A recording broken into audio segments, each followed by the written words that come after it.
In the democratic state, the government endowed every individual the right to freedom of expression and opinion. However, when the Congress, which serves as an embodiment of the public, is dominated by only one group of people, it is inevitable that certain groups won't be able to be fully represented. That's why on a side proposition, we will apportion electoral representation by age group within a geographical area. In my speech, I'm going to do a couple of things. First of all, I'll present our stance and our model, and I'll forward two arguments. First on the principle, second on the practical on why we are able to enact better policies as a whole. But before that, let's take a look at some contextualization. So what is the status quo right now? So in the current world, Congress and House of Representatives are dominated by older people only. For example, the apportioned US House of Representatives is the following.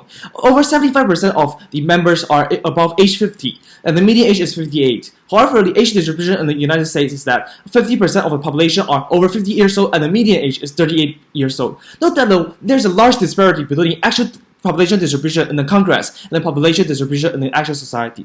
With that being covered, let's move on to our model and stance. In our model, note that all of the candidates must still be at least 25 years old to be able to participate in elections, but we will give equal representation to different age groups. For instance, we will give 5 seats to people who are between 25 and 30 years old. We will give 5 seats to people who are between 30 to 35 years old, and so on and so forth.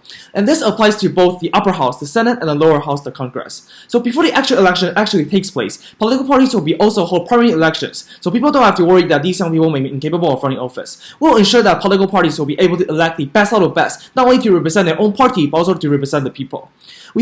So what is our stance? We support a world when everyone in the public has someone to relate to the Congress. We support a world where the population distribution in the national legislature reflects the population of society. But most importantly, we support equal representation. And note that not only do we support equal representation for young people, we also support equal representation for every age group in the society.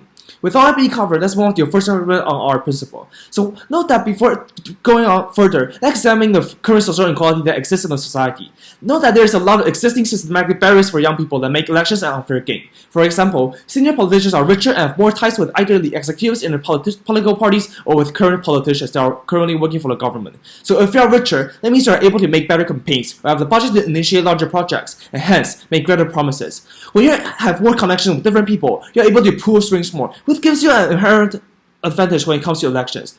Secondly, know that there's a tendency for the public to equate age with capability. People believe that senior candidates will be more experienced simply because they live for a longer period of time. All of these barriers make it really hard for young people, even though they are probably more skilled and more intelligent, to win elections. So the state is obliged to fix these issues and stereotypes to make elections fairer and more democratic.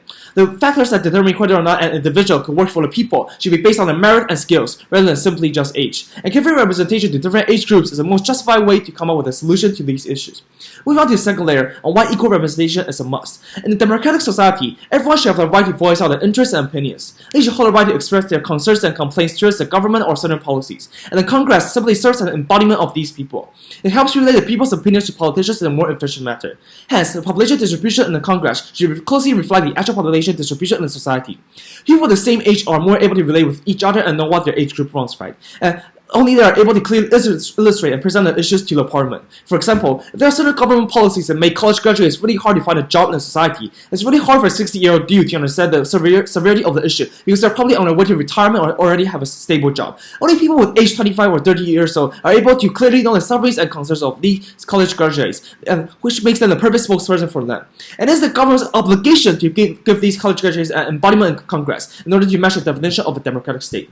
So what is the comparative on side opposition? On side opposition, when you apportion electoral representation by geographic location, there will be groups of people where their voices won't be heard because they are considered as the minorities of that region. For instance, in states like West Virginia or Maine, the population of people who are 65 years old or above is over 50%. Hence, the youngsters in that region become the minority and their voices will not be heard in Congress because the majority of citizens will vote for a candidate who is older and can better understand their sufferings. Side opposition may ask questions like, why age is such an important factor? Why not race, profession, or gender? Because keep in mind that the easiest way to categorize the society in the different sections is by age groups, right? It's not too narrow, but at the same time, not too general. It's the best way to attack a variety of issues that the public is concerned about. So what are other factors problematic? Let's take profession as an example. When you take profession as a factor to determine electoral representation, it becomes way too narrowed down, right? It is impossible to give all jobs in society equal representation, just simply because there are probably a ton of jobs out there.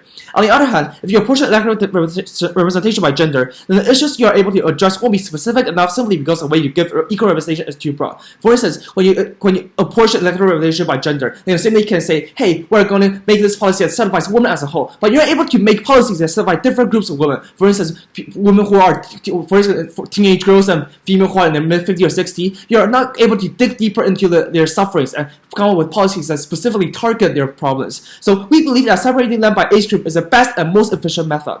Secondly, moving on to our perspective on why we enact better policies as a whole. So the first layer is that agreements made by people with different ages lead to better political solutions.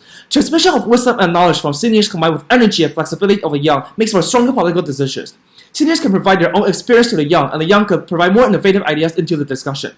When you're able to look at issues with diverse perspectives, you're able to enact policies that certify the well-being of the general population, and not only a small group of people. The combination of mature mindset and novel thinking is what promotes innovation. It's what allows the society to progress. The second layer is that collaboration and cooperation that involves the main stakeholders of the future is extremely important.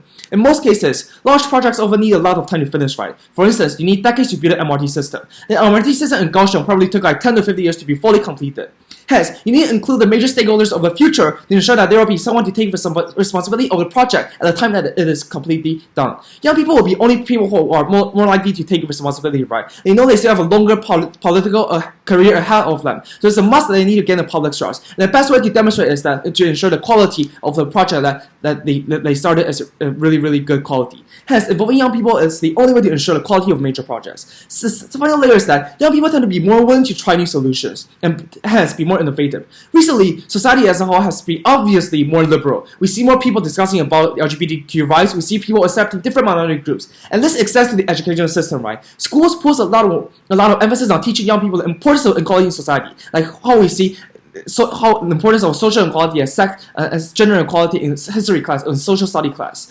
Hence, since these young people probably just graduated from college, their mindsets will be more flexible and will be more willing to accept more minority groups simply because the values that their education system told them to do so. On the other hand, even if the current society is more liberal now, it probably wasn't 50 years ago. Hence, these senior politicians grew up learning conservative values and know that their mindset will be probably already fixed. So it's harder for them to accept minority groups, let alone making policies that help them. So on side proposition, not only do we sacrifice the needs for minority groups, we also maintain the core value of democracy, and we give equal representation to different age groups. With all that being said, I'm so proud to sit on side proposition. Thank you.